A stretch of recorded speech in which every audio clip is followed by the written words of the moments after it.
وأحسن منك لم تر قط عيني وأجمل منك لم تلد النساء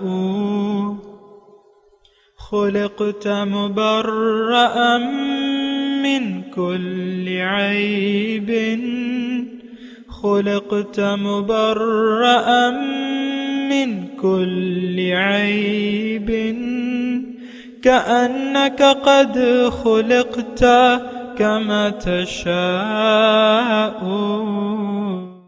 كتاب أنزلناه إليك مبارك ليدبروا آياته وليتذكر أولو الألباب. یہ کتاب برکت والی ہے جسے ہم نے آپ کی طرف نازل فرمایا ہے تاکہ دانش مند لوگ اس کی آیتوں میں غور و فکر کریں اور نصیحت حاصل کریں. اللہم صلی علی سیدنا محمد وعلی آل سیدنا محمد بعدد کل ذرۃ مئۃ الف الف مرۃ. سامعین و ناظرین اکرام، السلام علیکم ورحمۃ اللہ وبرکاتہ. سامعین اکرام، سورہ بقرہ آیت نمبر 21، درس نمبر 40. آج کا موضوع کیا میں نقصان میں ہوں؟ اس کے ساتھ آج کے سبق کا آغاز کرتے ہیں. سب سے پہلے گزشتہ سبق کا اعادہ ہوگا. بسم اللہ الرحمن الرحیم. شروع اللہ کے نام سے جو بڑا مہربان نہایت رحم والا ہے. یا ایہا الناس اعبدوا ربکم الذی خلقکم والذین من قبلکم لعلکم تتقون. لوگو اپنے پروردگار کی عبادت کرو جس نے تم کو اور تم سے پہلے لوگوں کو پیدا کیا تاکہ تم اس کے عذاب سے بچو. سامعین کرام، سورہ بقرہ آیت نمبر 21. لفظی ترجمہ: یا ایھا الناس اعبدوا، اے لوگو عبادت کرو اپنے رب کی. الذی خلقکم، جس نے تمہیں پیدا کیا ہے. والذین من قبلکم، اور ان لوگوں کو بھی جو تم سے پہلے تھے. لعلکم تتقون، تاکہ تم بچ جاؤ. سامعین اکرام، مرکزی آیت ہے اور قرآن کریم کا پہلا حکم ہے جو انسانیت، جس کی مخاطب جو ہے انسانیت ہے. یا ایھا الناس، اے لوگو. اب لوگوں میں تو میں بھی ہوں اور آپ بھی ہیں سامعین اکرام. اس کا مطلب یہ ہے کہ اس آیت کا مخاطب براہ راست میں ہوں. میں، اور اس آیت میں نے آپ کو بتایا کہ اللہ تعالی ہمیں ہمارا مقصود حیات بھی بتا رہا ہے، اس کو حاصل کرنے کا طریقہ بتا رہا ہے، اور اگر حاصل کر لیا تو پھر اس کا فائدہ بھی بتا رہا ہے. یہ تین چیزیں بنیادی طور پہ. تو بندگی رب، یہ پہلا کلیدی نقطہ ہے ہماری سفر کی کامیابی کا. یہ بات نوٹ کر لیں. بندگی رب، اللہ کی بندگی. اللہ کی بندگی کا مطلب یہ ہے، دیکھیں جب میں رب کی بندگی کہتا ہوں اور اللہ کو اپنا رب تسلیم کر لیتا ہوں تو اس کا مطلب یہ ہے کہ وہ میرا مقصود حیات ہے. یہ بات تھوڑا سا مجھے سمجھانی مشکل ہو رہی ہے، لیکن اللہ تعالیٰ کی توفیق سے میں آپ کو بتاتا ہوں کہ جو آپ کا مقصد ہوگا اسی کے لیے آپ زندگی گزاریں گے.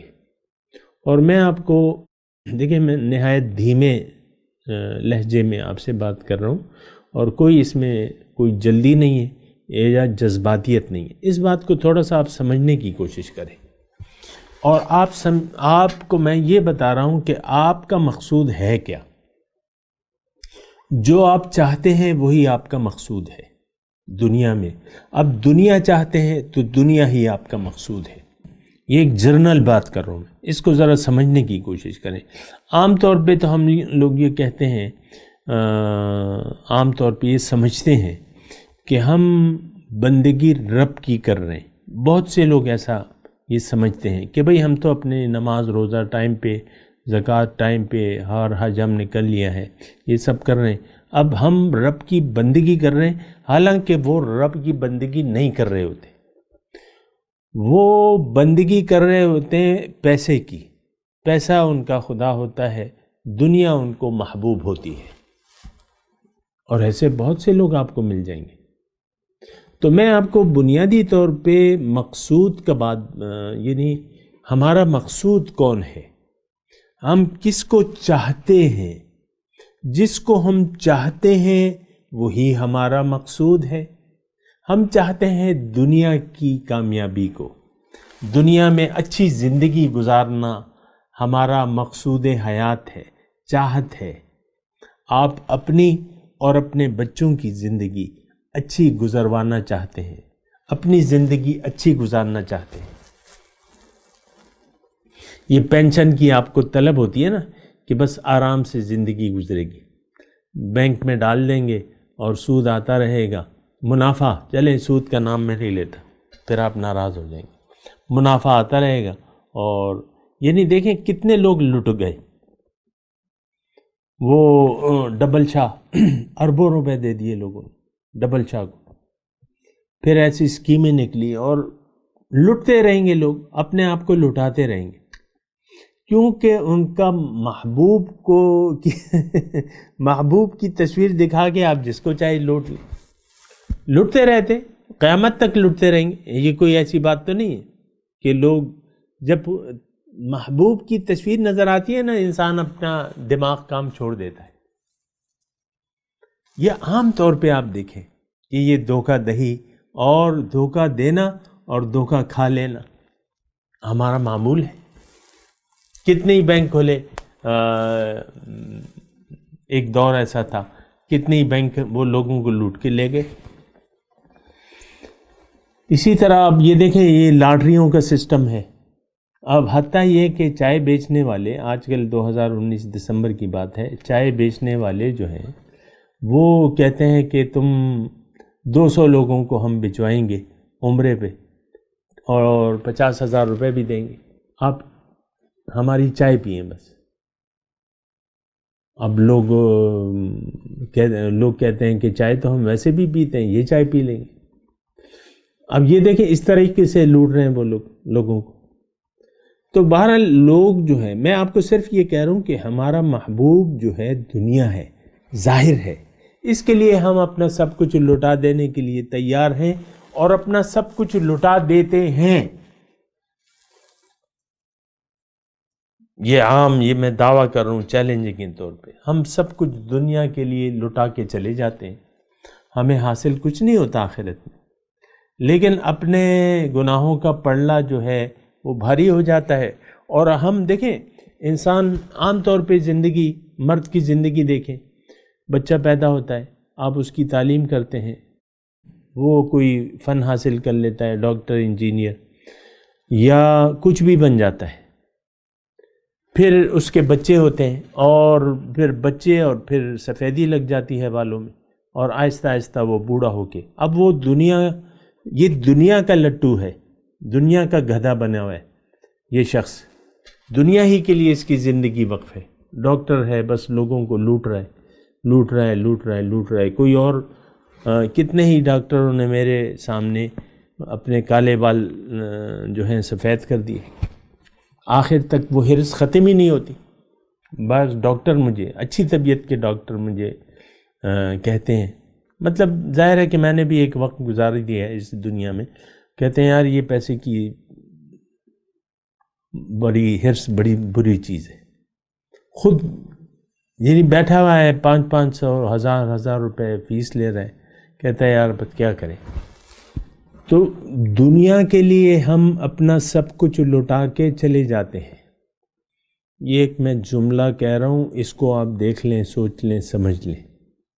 دنیا پہ ہم سب کچھ لٹا کے چلے جاتے ہیں اور اپنے ساتھ جو ہے گناہوں کا، جرائم کا، گناہ و جرائم آپ کو میں نے بتایا نا کیا چیزیں، بہرحال خالی ہاتھ چلے جاتے ہیں، وہ ایک الگ بات ہے، گناہ و جرم بعد میں بات کر لیں گے۔ یعنی خالی ہاتھ انسان آیا تھا کامیابی کے لیے، اور یہ اپنے ساتھ اپنے آپ کو نقصان میں، بھاری نقصان کے ساتھ لے جاتے ہیں۔ اور یہ بات میں تو نہیں کہہ رہا، یہ تو اللہ تعالیٰ نے فرمائی ہے کہ زمانہ گواہ ہے کہ انسان نقصان میں جا رہا ہے. ہم سب تقریباً کتنے 130 کروڑ لوگ ہیں، مسلمان کہتے ہیں اپنے آپ، سب نقصان میں ہے. دنیا ان کا محبوب ہے، دنیا ہی ان کو مطلوب ہے، اور دنیا ہی ہمارا مقصود ہے. آپ دیکھ لیں، یہ سیاستدان دیکھ لیں، آپ یہ جو بڑے بڑے نام ہیں، اور یہ کون ہے؟ یہ ہم ہیں. اصل میں یہ ہم ہیں. ہم ان کو، یعنی ہمارا سسٹم، اور ہم ان کو اس منزل تک پہنچایا ہے. کسی متقی انسان کو، کسی اللہ کے عاشق رسول کو ہم وزیر اعظم کی کرسی پر بیٹھنے کا تصور بھی نہیں کر سکتے اس وقت. یہ تو نہیں کہ عاشق رسول نہیں ہے یہاں پہ، یہ تو نہیں کہ کوئی متقی شخص نہیں ہے. ہمارے ہاں یعنی جو دور رسالت گزرا ہے تو وہاں تو تقویٰ کو دیکھا جاتا تھا، وہاں تو معیار تقویٰ تھا. سب سے زیادہ متقی شخص جو ہے وہ امیر المومنین بنتا تھا.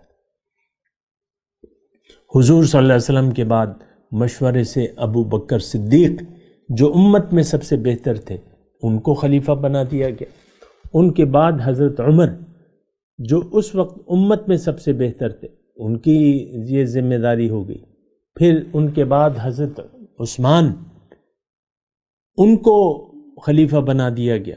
اور آج جو رذیل ہے، جو غیر متقی ہے، اس کو آپ ووٹ دے کے بٹھا دیتے ہیں، کیونکہ آپ خود غیر متقی ہیں، آپ خود اللہ سے نہیں ڈرتے.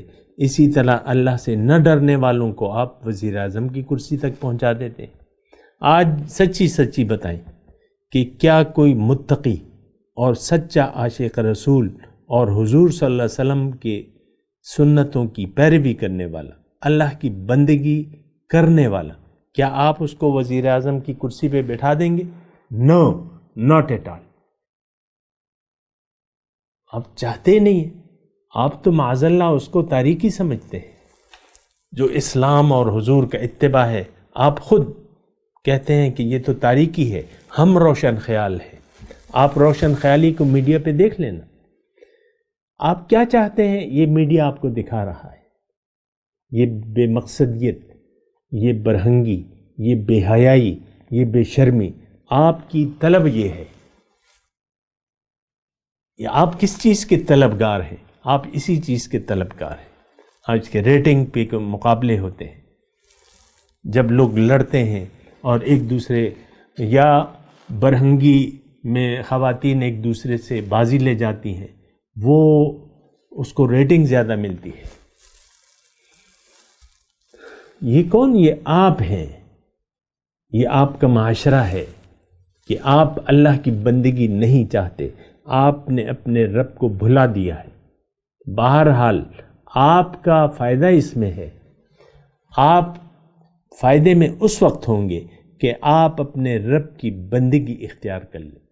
اعبدوا یا ایھا الناس اعبدوا ربکم، اے لوگوں اپنے رب کی بندگی اختیار کر لو.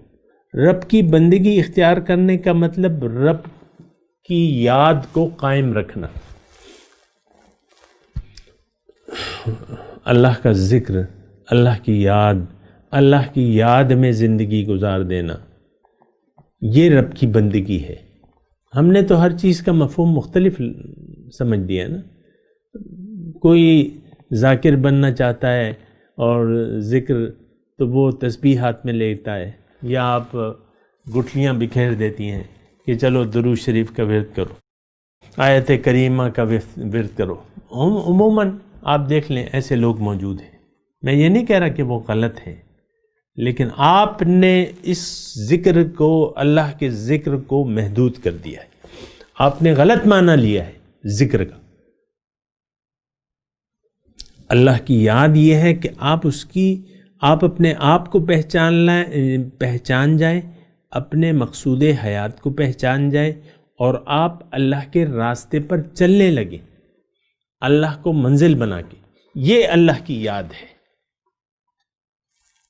ہر چیز، وہ کہتے ہیں نا کہ مرد گمراہ نے ہر گام پہ ٹھوکر کھائی، آپ کی ہر گام پہ آپ ٹھوکر کھا رہے، آپ اسلام کو سمجھے نہیں ہیں، آپ اللہ کی معرفت نہیں جانتے۔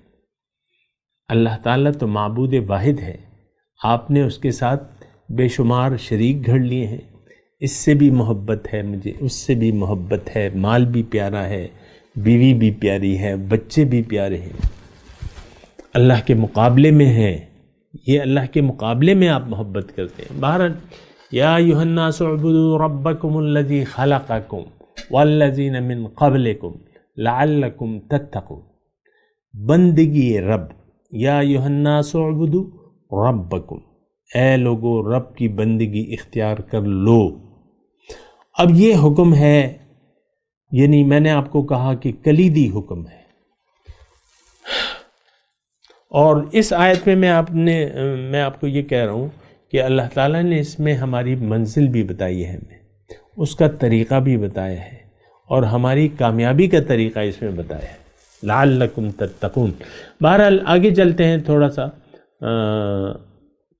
الذی خلقکم، رب کون سا رب؟ جس نے تمہیں پیدا کیا، جس نے تمہیں بنایا۔ اب دیکھیں اللہ نے ہمیں بنایا ہے، ہمارا ہر چیز جو ہے، اس کائنات کی چیز اللہ نے بنائی ہے۔ پھر جو اس کائنات کا مرکزہ ہے، جو محور ہے، جو ہم ہیں، جو میں ہوں، جو آپ ہیں، اس کو بھی اللہ نے اپنے ہاتھوں سے بنایا ہے۔ خلقت بیدی، میں نے اپنے ہاتھوں سے اس کو پیدا کیا۔ هو الذی یصورکم فی الارحام کیف یشاء، اللہ وہ ذات ہے جو تمہاری صورت گری کرتا ہے رحم میں جیسے وہ چاہتا ہے۔ میری صورت آپ دیکھ رہے ہیں، یہ کس نے بنائی ہے؟ یہ اللہ نے بنائی ہے۔ آپ کی صورت کس نے بنائی ہے؟ یہ اللہ نے بنائی ہے۔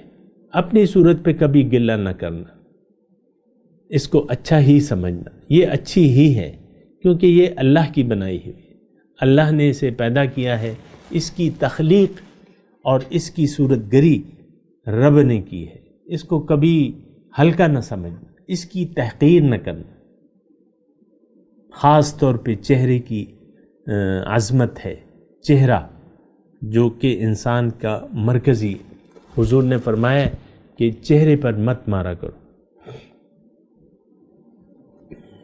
آپ تو دیکھیں بعض مرد حضرات جو فرعون ہوتے ہیں، وہ بعض اوقات عورت کو تھپڑ دے مارتے ہیں، انتہائی کمینگی کی بات ہے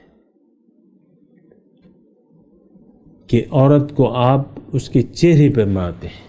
اول تو مارنا بہت ہی بری بات ہے، لیکن ایک حد تک اجازت ہے، لیکن وہ تو بے حد ایک معقول انداز میں ہے۔ مثال کے طور پہ مسواک ہوتی ہے نا، اس سے مارنا، آپ تو لاٹھی اٹھا لیتے ہیں، آپ تو بیند اٹھا لیتے ہیں، تو آپ کا تو کوئی حال ہی برا ہے، بالکل میں آپ کو دعوے سے کہہ رہا ہوں، آپ کا حال برا ہے، آپ نے اللہ کو بھلا دیا ہے، اللہ کے احکامات کو، رسول کے طریقے کو آپ بھلا کے زندگی گزار رہے ہیں۔ بہرحال اللہ تعالیٰ اپنی بندگی کی وجہ بیان کر رہا ہے کہ میں نے تمہیں بنایا ہے، الذی خلقکم، میں نے تمہیں بنایا ہے۔ جب میں نے تمہیں بنایا ہے اور میں تمہارا رب بھی ہوں، تو اب اس کا لازمی نتیجہ یہ ہے، لازمی نتیجہ کہ تم میرے حکم کے تابع ہو کے زندگی گزارو، اپنی مرضی سے زندگی نہ گزارو، اس میں تمہارا نقصان ہے۔ میں نے نہ صرف تمہیں بنایا ہے بلکہ تم سے جو پہلے تھے، تمہارے آباء و اجداد، سب کو میں نے بنایا ہے، والذین من قبلکم۔ اگر تم ایسا کرو گے کہ میری بندگی اختیار کر لو گے، مجھے ہی اپنا مقصود حیات بنا لو گے، مجھے ہی اپنا محبوب واحد قرار دے دو گے اور مجھے ہی چاہنے لگو گے، تو تم بچ جاؤ گے، لعلکم تتقون۔ اب تمہارا بچاؤ ہو جائے گا، اب تم ناکامی سے بچ جاؤ گے، اب تم نقصان سے بچ جاؤ گے، نقصان ہونے کی صورت میں بڑے دردناک عذاب سے بچ جاؤ گے۔ یہ تتقون میں سب یہ معنی پنہا ہے۔ تقویٰ کا میں نے آپ کو لفظی ترجمہ بیان کیا تھا کہ اس کا لفظی ترجمہ بچنا ہے، بچنا یعنی اللہ کی نافرمانی سے بچنا، نافرمانی کی صورت میں اللہ کے عذاب سے بچنا۔ یہ دو اہم یعنی باتیں بیان کی جاتی ہیں، صحیح ہیں۔ تو تتقون، یہاں تتقون کا معنی کیا ہے کہ بچنا کس چیز سے؟ ناکامی سے۔ انسان اگر رب کی بندگی میں زندگی گزارتا ہے، رب کو معبود بنا لیتا ہے، تو یہ بچ سکتا ہے بڑے نقصان سے۔ اور یہ بات دیکھیں، میں یہ خلاصہ کلام ہے اس آیت کا، اللہ تعالیٰ کی توفیق سے اور اس کے فضل سے میں آپ کو یہ بتا رہا ہوں۔ یہ آیت براہ راست میرے لیے اور آپ کے لیے، اس میں آپ کے لیے ایک میسج ہے۔ تو میرا کام تو صرف اس کی یعنی پہنچا دینا تھا، اب آپ کی اپنی مرضی ہے، نقصان اور فائدہ آپ کا اپنا ہے۔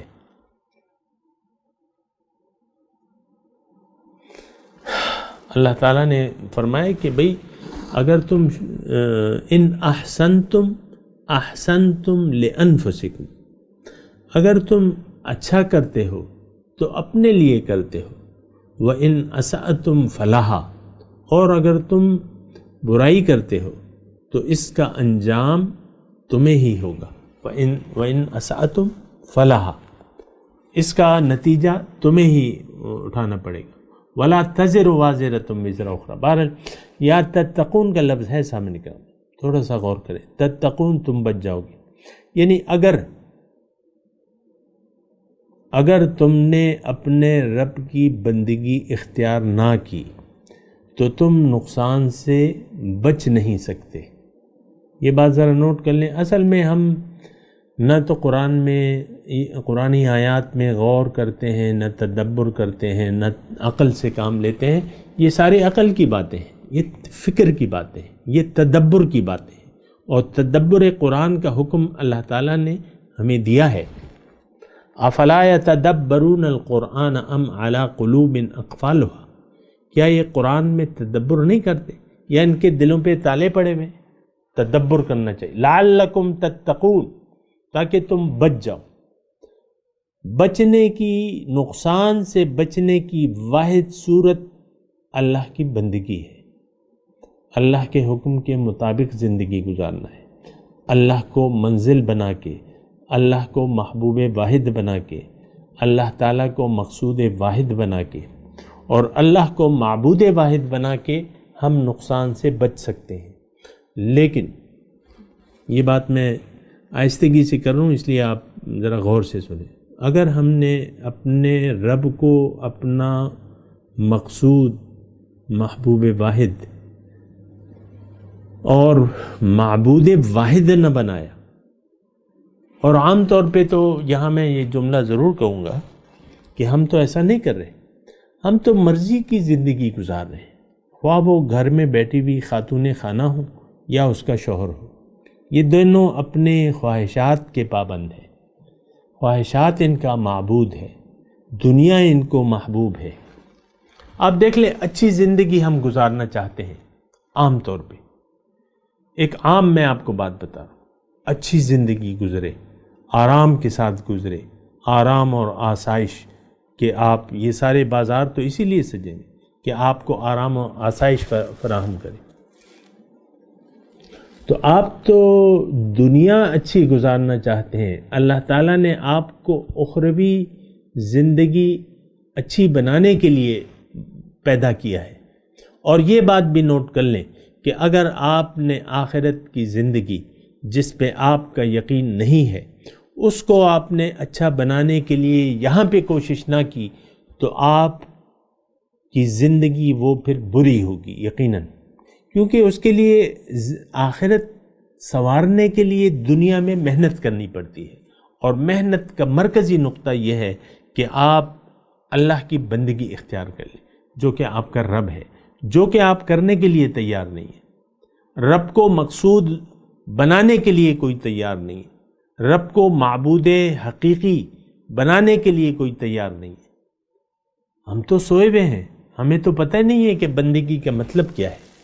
بندگی کا مطلب میں نے آپ کو بتایا کہ اللہ کے حکم کے مطابق صبح سے لے کر شام تک، شام سے لے کر صبح تک زندگی گزارنا ہے، اور رب کو مقصود بنا کے، محبوب واحد بنا کے، مطلوب واحد بنا کے آپ نے زندگی گزارنی ہے۔ اب آپ بچ جائیں گے، لعلکم تتقون، آپ بڑے نقصان سے بچ جائیں گے۔ اور یہ بھی بات بھی سورہ یاسین میں اللہ تعالیٰ نے بڑے واضح طور پہ کی ہے کہ جو لوگ اللہ پہ ایمان نہ لائے اور اس کے مطابق عمل نہ کیا، یعنی جن لوگوں نے اللہ کو نہ مقصود بنایا، نہ محبوب بنایا، نہ معبود بنایا، یہ لوگ تو عمل صالح کر ہی نہیں سکتے، اور یہ نقصان میں جائیں گے۔ بہرحال میں تلاوت کرتا ہوں، میرے ساتھ دہرائیے۔ اعوذ باللہ من الشیطان الرجیم، بسم اللہ الرحمن الرحیم، یا ایہا الناس اعبدوا ربکم الذی خلقکم والذین من قبلکم لعلکم تتقون۔